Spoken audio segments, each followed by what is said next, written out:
Ready. হ্যাঁ Facebook বন্ধুরা, শীতের দিনে দেখেন সকালে লার্কি চুলায় রান্না করতেছি, নাস্তা রুটি বানাইতেছি।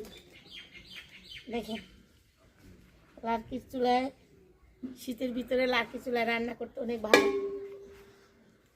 দেখেন কিভাবে বানায়, কত কষ্ট গ্রামের মানুষের। গ্রামে এত কষ্ট করে সবাই রান্না করে খায়। আমি সবসময় আমার ভিডিওতে বলি, গ্রামের মানুষগুলো হয়েছে মাটির মানুষ।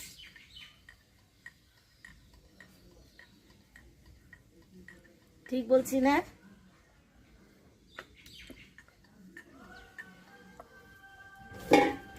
দেখেন কত সুন্দর নাস্তা বানাইতেছি গ্রামে। অনেকগুলা রুটি বানাইছি, এই দেখেন এগুলা বানাইছি। এখন পরোটা, একজনে রুটি খাবে, একজনে পরোটা খাবে। মেয়েদের কষ্টের জীবন, সংসারে সবার মন রাখতে হবে। জুম করো। এখন পরোটা দেখেন কিভাবে মাটির চুলা পরোটা ফুলতেছে।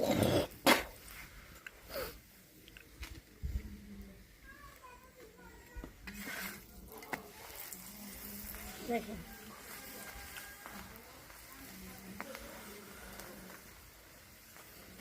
কে কে খাইছেন এই মাটির চুলায়?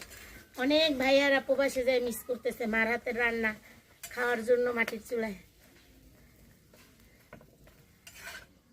আর ওই যে আমার প্রিয় চা, এই যে আমার প্রিয় চা আছে, তারপরে ডিম ভাজবো।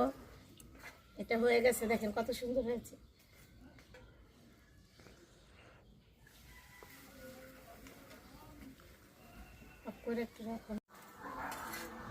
বন্ধুরা দেখেন পরোটা হয়ে গেছে, এখন ডিম ভাজি করব।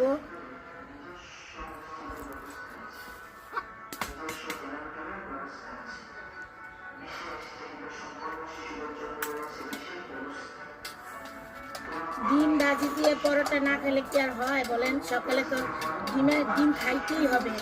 ডিম না খেলে তো শরীর স্বাস্থ্য ঠিক থাকবে না। সবসময় আমি বলি সবাই ডিম খাবে, ডিম খেলে শরীর ভালো থাকবে। ঠিক বলছি না? একটা ভাইয়া কমেন্টে বলেছে যে আমার রুটিগুলা বোধহয় অনেক স্বাদ। হ্যাঁ ভাইয়া, আপনার উদ্দেশ্যে বলতেছি, আমি রুটিগুলা খুব সুস্বাদু করে বানাই। আর গ্রামের রান্না খুব সুস্বাদু হয়। দেখেন ডিমটা ভাজতেছি, কত সুন্দর লাগছে চুলায় ডিমটা হইতেছে। কিন্তু এরকম স্বাদ শহরে পাওয়া যায় না। গ্রামের স্বাদ তো গ্রামেই পাওয়া যায়। আজকে আমার ঠান্ডা লাগছে, ভালো করে কথা বলতে পারতেছি না, গলাটা বসে গেছে। দেখেন রান্নাটা কত সুন্দর লার্কির চুলা। লার্কির চুলা রান্না সবচেয়ে ভালো, আর খেতেও ভালো, সুস্বাদু হয়। ঠিক বলছি না? কমেন্টে বলবেন। আর আমার তো দুধ চা আছে জানেন।